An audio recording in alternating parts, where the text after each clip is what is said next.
les avions.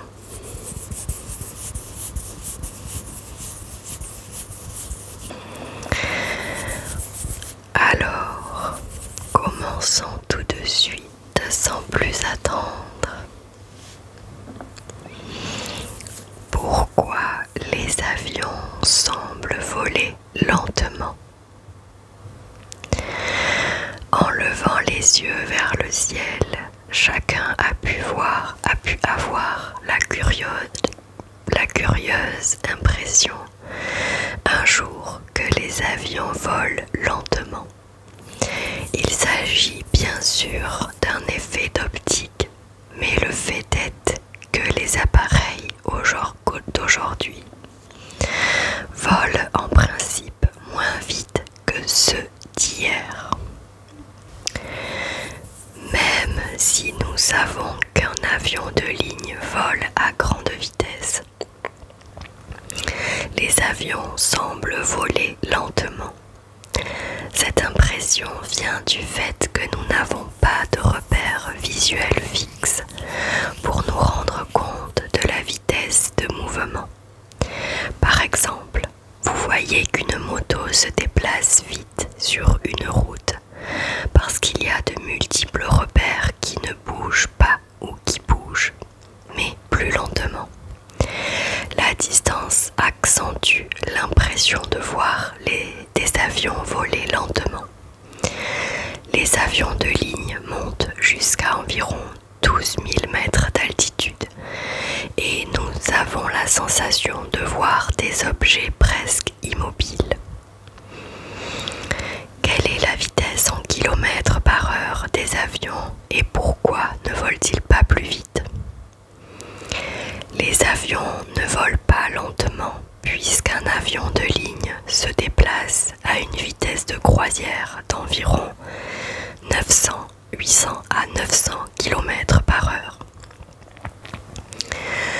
En ce qui concerne la vitesse minimale d'un avion, il en existe plusieurs, comme la vitesse minimale de contrôle au décollage.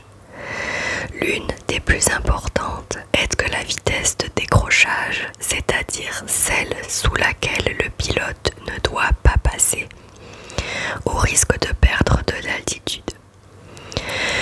Quant à la vitesse maximale d'un avion, elle dépend du type d'appareil. De nos jours, l'Airbus A380 est l'avion de ligne le plus rapide. L'appareil peut voler jusqu'à Mach 0,96, soit approximativement 1185 km par heure. Toutefois, la vitesse de croisière est plutôt de 900 km par heure, comme les autres avions. Des avions militaires volent au-delà de Mach 1 et franchissent le mur du son, à la différence des avions de ligne. Les avions de chasse supersoniques les plus rapides vont à 3000 km par heure et la perception qu'un avion vole lentement disparaît. Aérodynamisme, qu'est-ce que la portance d'un avion? Le principe de la portance est l'un des facteurs permettant de comprendre comment vole un avion. C'est la portance qui permet aux avions de rester en l'air en dépit de la gravité et de leur poids. Il s'agit du mouvement de l'air qui génère une force. Elle pousse l'appareil au niveau des ailes. Le fonctionnement d'une aile d'avion est complexe, mais le principe de l'aérodynamisme est que l'air se déplace sur l'aile et en dessous, créant la portance. La portance fait partie des 4 forces permettant aux avions de voler, avec le poids, la traînée et la poussée. Cette force est extrêmement puissante, mais souvenez-vous de la vitesse minimale de décrochage. Des avions volent lentement, sans tomber. Cela dépend aussi de l'angle d'attaque, l'angle entre la corde de l'aile et la direction du mouvement de l'air. Pourquoi les avions volent à une vitesse plus lente? Visuellement, on pourrait penser que les avions volent lentement.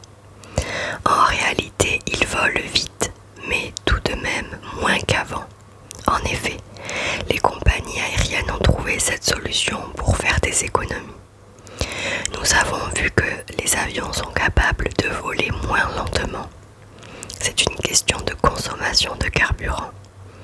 S'il est vrai que théoriquement les avions pourraient fonctionner à l'énergie solaire ou à l'éthanol, ce n'est pas envisageable, en tout cas aujourd'hui.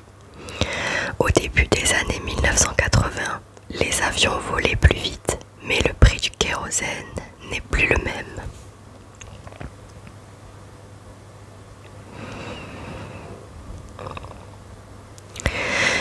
Ensuite, mais au fait, pourquoi les sièges d'avion sont presque toujours bleus?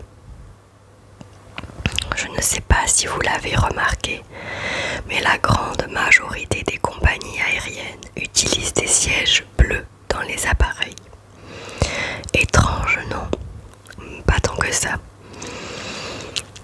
Lors de votre dernier voyage, vous n'y avez peut-être pas prêté attention, mais il y a de grandes chances que vous soyez assis sur un siège bleu. Évidemment, ce n'est pas quelque chose que l'on remarque ou que l'on mémorise quand on part en voyage, mais cette couleur est véritablement présente dans la grande majorité des avions de cette planète. Vous vous demandez sûrement pourquoi. Eh bien, les raisons sont nombreuses. Pourquoi les sièges d'avion de ligne sont-ils toujours bleus? La première raison pour laquelle les sièges sont bleus est liée à la sécurité. Cela peut paraître étrange, non? Non.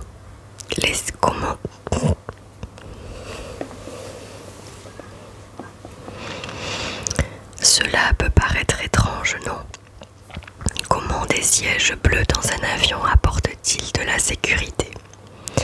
En effet, vous devez savoir que les couleurs ont un pouvoir sur l'homme et que le bleu est souvent associé à un sentiment de confiance et de sécurité. Ce sont des points très importants pour les passagers des avions, d'autant plus pour tous ceux qui ont peur ou qui sont stressés en plein vol. Notre cerveau associe la couleur bleue à une mer calme ou à un ciel dégagé, des éléments qui sont naturellement apaisants. Si vous avez du mal à y croire, dites-vous que dans les années 1970, des compagnies ont opté pour des sièges de couleur rouge. Résultat, le niveau d'agressivité des passagers envers les hôtesses de l'air et stewards aurait été à son paroxysme, ce qui a poussé les dites compagnies à revenir très rapidement à la couleur bleue. Quelle compagnie aérienne a des sièges verts? Même si le bleu se positionne comme la couleur la plus apaisante et relaxante pour les passagers, une compagnie aérienne fait exception à cette règle et a pris la décision d'installer des sièges d'avion de couleur verte. Cette compagnie, c'est Transavia. Contrairement au bleu, le vert évoque davantage la nature, la fraîcheur et la sérénité. Cependant, comme le bleu, le vert est aussi perçu par notre cerveau comme une couleur apaisante et est donc approprié dans les avions. Si la compagnie Transavia a choisi des sièges verts plutôt que bleus, c'est avant tout pour se démarquer et créer sa propre identité visuelle.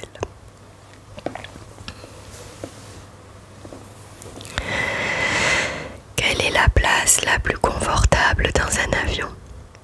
Maintenant que vous savez que la couleur bleue inspire la sérénité, la confiance, le bien-être et la relaxation, vous vous demandez peut-être quelle est la place la plus confortable dans un avion.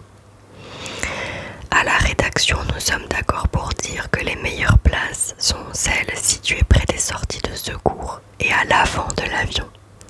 En effet, ces places sont plus confortables car elles offrent un espace bien plus important pour les jambes que les autres sièges de l'appareil.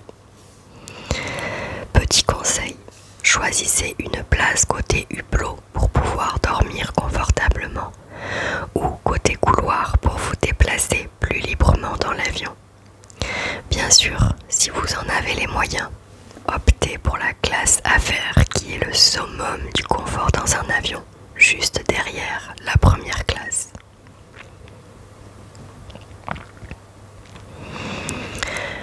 Ensuite, voici la boisson que détestent servir les hôtesses de l'air et les stewards durant un vol.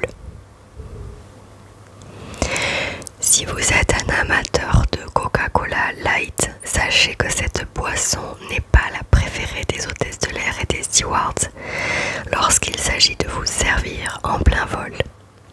Ce n'est pas une question de goût, mais bien de logistique.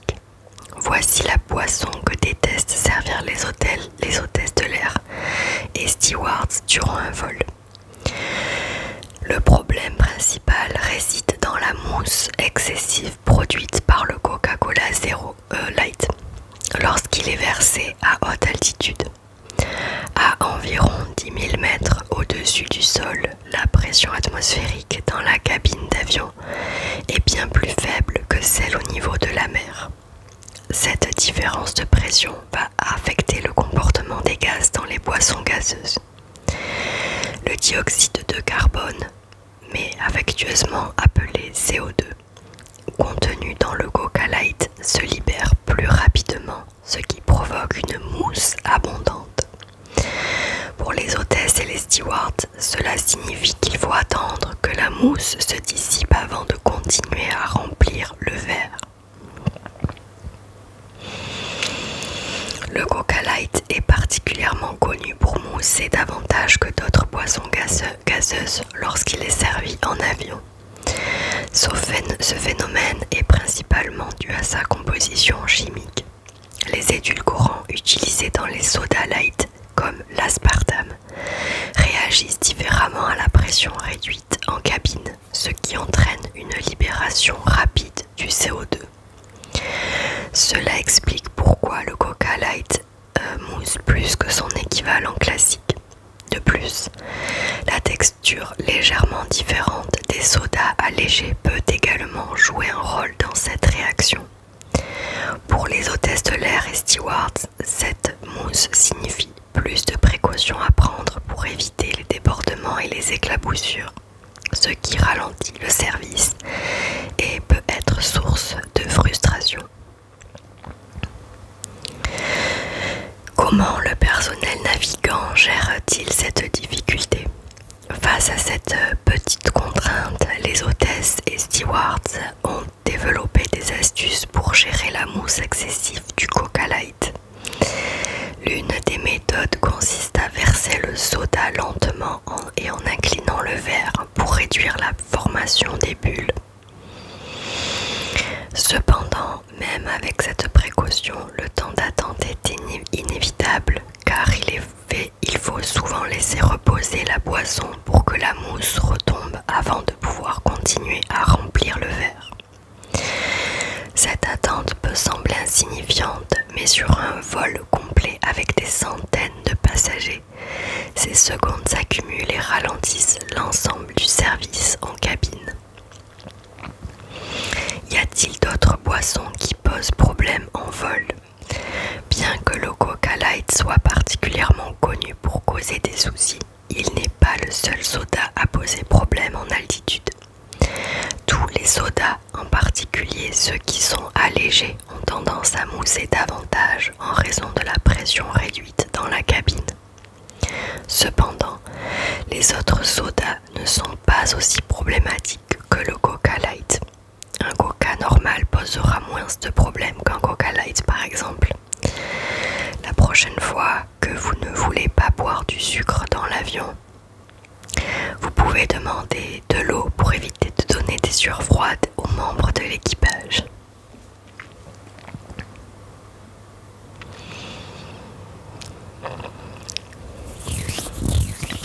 Savoir suivant, d'où vient le mot terminal dans les aéroports. Les aéroports évoquent le voyage. Les passagers passent du temps dans le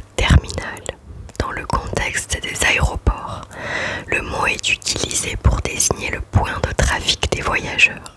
Mais d'où vient ce terme et comment a-t-il évolué? Le mot terminal évoque bien plus que de simples bâtiments. Il symbolise le voyage et l'exploration. Le terminal reste un point de rendez-vous essentiel dans l'expérience du voyage. Un terminal aéroportuaire est un bâtiment situé au sein d'un aéroport.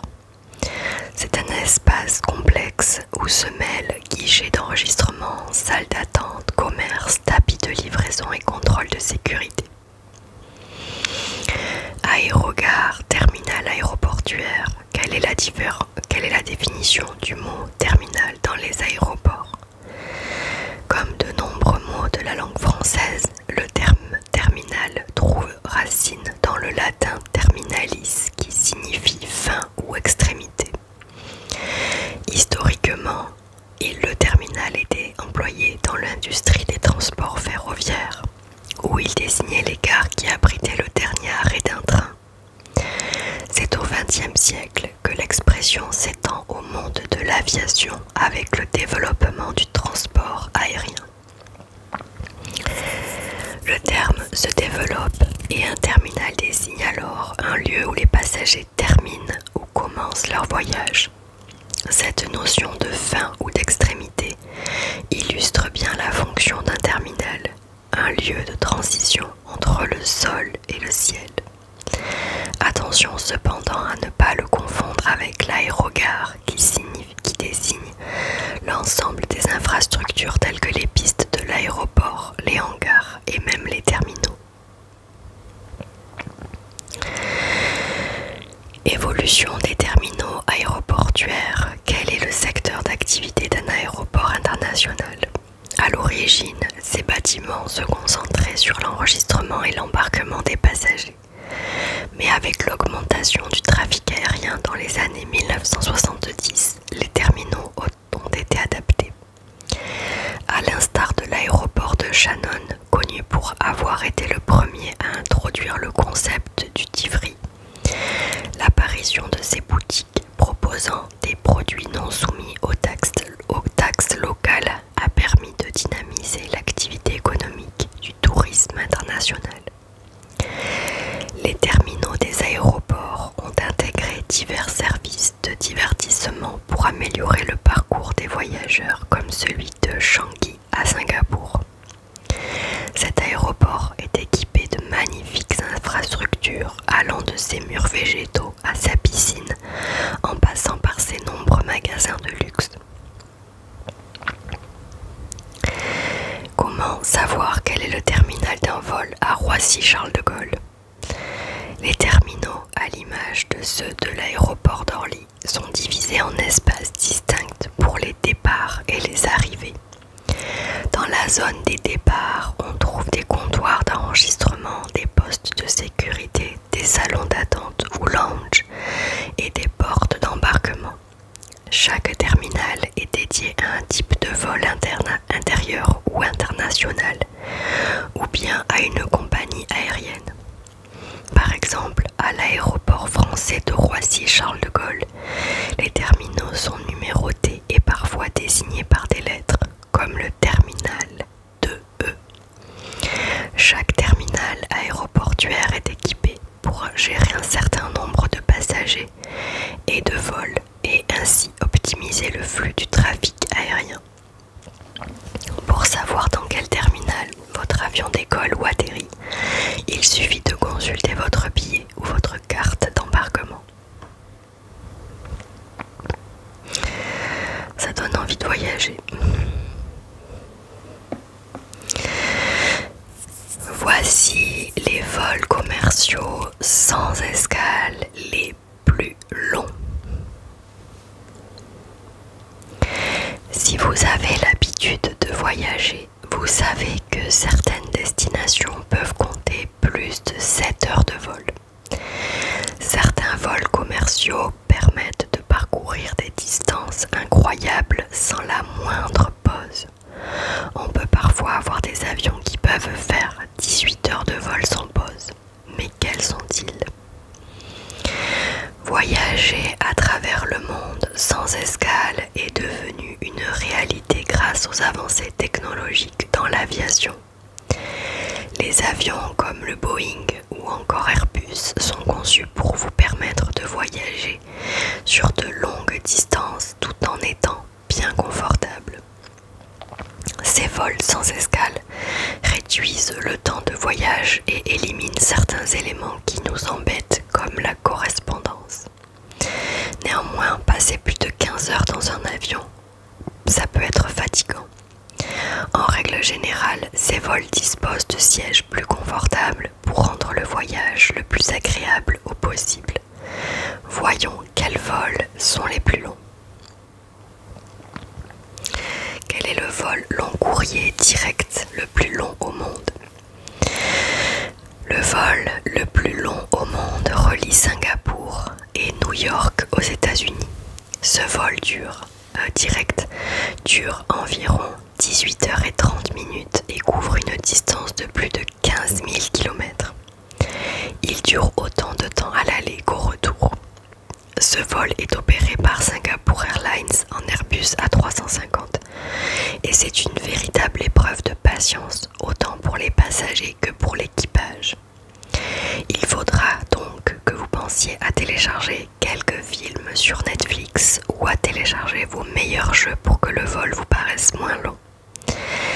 Vous bénéficierez d'un meilleur service en comparaison avec un vol moins long et des sièges un peu plus confortables. Les services, eux aussi, sont une gamme au-dessus. En même temps, avec tout ce temps d'attente dans l'avion, il vaut mieux bien être bien reposé et bien diverti sous peine d'ennui extrême. Quelle est la durée la plus longue en avion sans escale? Si vous êtes curieux de connaître la liste des vols les plus longs, les voici. D'autres vols en dehors de New York et Singapour sont remarquablement longs. Pour un San Francisco-Bangalore, il faut compter environ 17h55 de vol. Dallas-Melbourne nous fera rester dans l'avion pendant 17h45. Si vous désirez faire Perth-Londres, vous aurez environ 17h35 de vol. Pour Auckland-Doha, vous devrez compter environ 17h25 de vol. Auckland-Dubaï vous fera supporter 17h05 de vol. Cette liste n'est pas exhaustive, mais sachez que les compagnies aériennes qui les opèrent mettent tout en œuvre pour rendre ces longs voyages aussi agréables que possible. Quel pays a le vol commercial le plus court? De l'autre côté, on a aussi des vols qui sont très courts. Le plus court est opéré par Loganair entre les îles Westray et Papa Westray en Écosse. Ce vol dure à peu près 90 secondes. Bon, vous avez bien lu 90 secondes. C'est à peine le temps de monter, puis il faut déjà redescendre. Ce vol ultra court est particulièrement utile pour les habitants de ces îles car il facilite le déplacement rapide entre des points isolés. D'ailleurs, ce vol est utilisé 2 à 3 fois par jour et c'est le principal moyen de transport de ses habitants. 1 minute 30. Je vois pas comment il peut décoller et atterrir en 1 minute 30. Alors les avions sont vraiment petits. Il existe aussi le vol entre Karpathos et Kassos en Grèce qui ne dure que 10 minutes. Je sais pas s'ils feront des économies de kérosène là. Bon, poursuivons. Lieu de repos, placard à cadavres, voici les espaces secrets dans les avions. Si vous deviez décéder en plein vol alors que vous vous rendez à l'autre bout du monde, que deviendra votre cadavre? Si vous ne vous êtes jamais posé la question, la réponse devrait toutefois vous intéresser. Cockpit, aile, allée, coffre à bagages, les avions semblent assez organisés de façon assez simple et millimétrée. On a donc du mal à imaginer qu'ils puissent comporter des espaces dissimulés qui abriteraient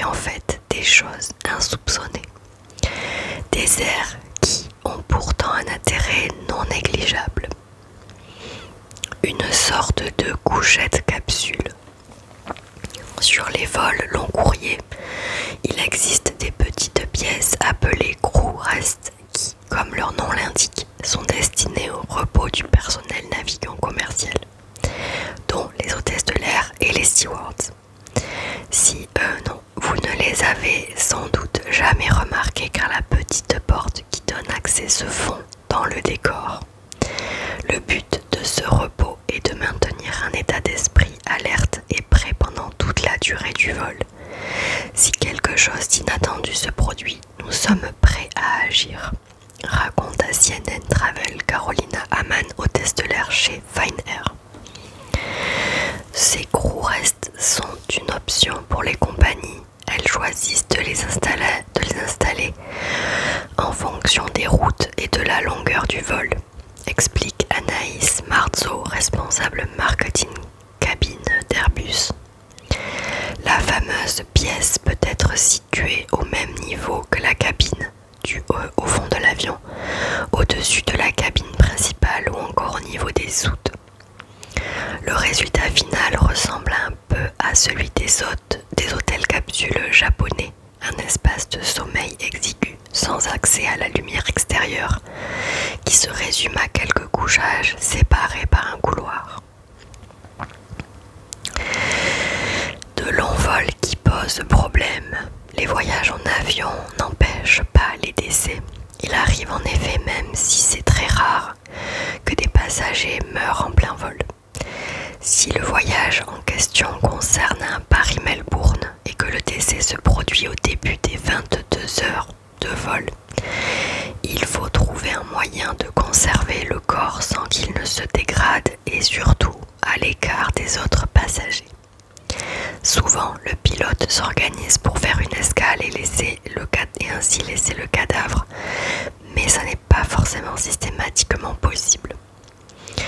Pour éviter de se poser la question, la compagnie Singapore Airlines, qui effectue justement régulièrement des vols long courriers, a décidé d'équiper ses Airbus A340-500, qui relient notamment Los Angeles, d'un placard à cadavre. Impossible de faire la moindre escale pendant ce vol qui dure 17 heures. Nul doute que la prochaine fois que vous voyagerez en avion, vous serez à l'affût d'indices concernant ces pièces secrètes. Et pour terminer cette vidéo sur les faits insolites sur les avions et l'écosystème des avions, le dernier savoir est: en vol, les stewards portent une fausse cravate pour deux principales raisons. Dans des vidéos récemment publiées sur TikTok, plusieurs stewards ont révélé porter des fausses cravates lorsqu'ils sont en vol. Mais au fait, à quoi ça sert? C'est une pratique encore méconnue du grand public. Sur TikTok, de nombreux utilisateurs ont commencé à évoquer les coulisses de leur profession. L'occasion pour le grand public d'en connaître un peu plus sur des métiers très répandus que l'on croit connaître, mais qui ont toutefois de nombreux secrets à dévoiler. Régulièrement, des dentistes, des stylistes, des coiffeurs et même des professionnels de l'aviation partagent des anecdotes de leur quotidien. C'est notamment le cas de Malik, un jeune assistant de vol connu sous le pseudonyme de Malik Roux, qui décrypte son métier, son parcours, ses études et ses vols dans les moindres détails. Le 1er mars dernier, le jeune homme a d'ailleurs publié une vidéo qui a fait sensation sur le célèbre réseau social. À quoi servent les fausses cravates des stewards? Face caméra, le jeune assistant de vol a créé la surprise en révélant que les stewards dans les avions portaient souvent des fausses cravates. Car oui, si les vraies cravates doivent se nouer pour être portées, ce n'est pas le cas de l'accessoire qu'ils portent au quotidien. En effet, les stewards ont la possibilité de porter des fausses cravates qui se clipsent à l'avant du col de leur chemise à l'aide d'une tige de métal. Cet accessoire permet alors de garantir la sécurité du salarié. Si un des passagers passager se montre violent avec un steward, celui-ci ne pourra pas l'étrangler en lui tirant sur la cravate. Mais ce n'est pas tout. En cas d'incident de vol, l'accessoire ne pourra pas non plus se coincer entre deux objets. Enfin, la fausse cravate a également un but esthétique. Étant donné qu'il n'y a pas besoin de faire de nœud, il est impossible de le rater et ainsi de paraître négligé aux yeux des passagers. De quoi soigner l'image de marque de la compagnie aérienne pour laquelle le steward travaille. Pourquoi doit-on laisser les caches hublots ouverts au décollage? Parmi les nombreux thèmes abordés par les professionnels de l'aviation sur les réseaux sociaux, on retrouve également la question des caches hublots. Pour rappel, ces derniers doivent toujours être ouverts au décollage et à l'atterrissage de l'appareil. Cela permet notamment d'accueillir la lumière du soleil à l'intérieur de la cabine et de faciliter l'inspection visuelle de l'équipage à l'intérieur et à l'extérieur de l'avion. En seulement quelques minutes, le personnel navigant peut en effet vérifier que tous les passagers ont bien attaché leur ceinture de sécurité et si l'appareil présente des problèmes techniques tels qu'une fuite de carburant ou un incendie de réacteur.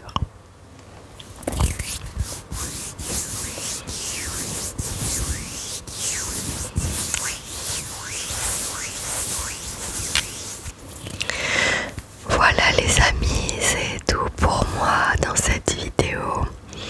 J'espère que le sujet vous aura plu, car moi, oui, beaucoup. Comme je l'ai dit, je suis une fan de transport en tout genre. Avion, fusée, voiture, train, camion, sauf les deux roues. Mais voilà, je suis une fan de tout ce qui peut se permettre de se déplacer. Et j'adore apprendre sur ces sujets. Parce que j'ai appris aussi des choses. J'espère que vous aussi.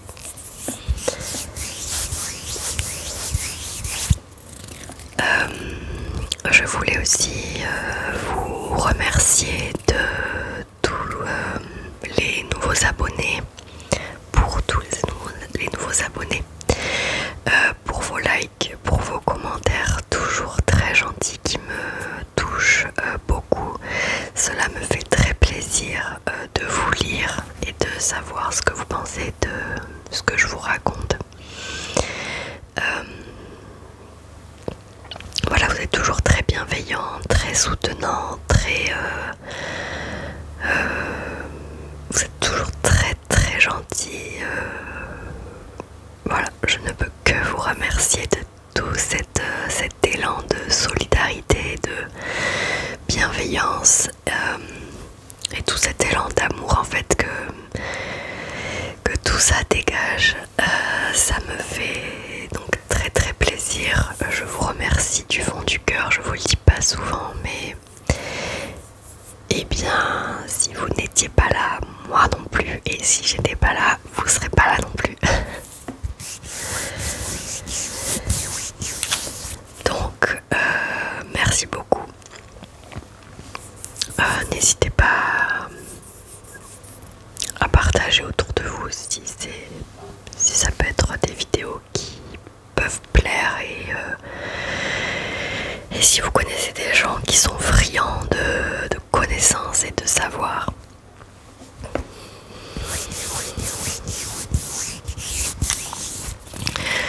Parce que c'est vrai que je me dis que je fais de la SMR parce que je chuchote, mais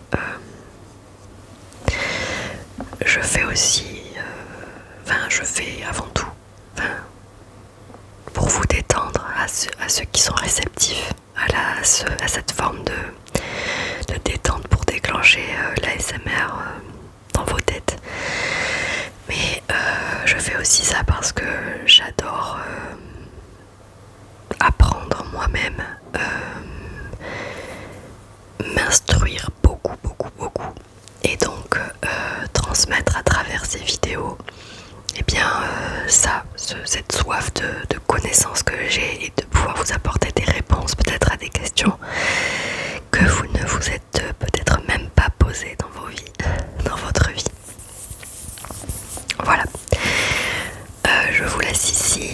cette vidéo. Je reviens évidemment bientôt, très rapidement. J'espère que vous avez passé une bonne semaine. J'ai vu que la vidéo sur la Formule 1 vous a beaucoup plu. Ça m'a fait très plaisir d'ailleurs parce que je me suis dit que j'allais m'aventurer sur un terrain très glissant, mais non, ça va. Je vous fais de très gros bisous. Je vous dis à très vite. Prenez bien soin de vous et je vous souhaite tout le bonheur du monde. Je vous souhaite tout le bonheur du monde. Et encore merci à vous d'être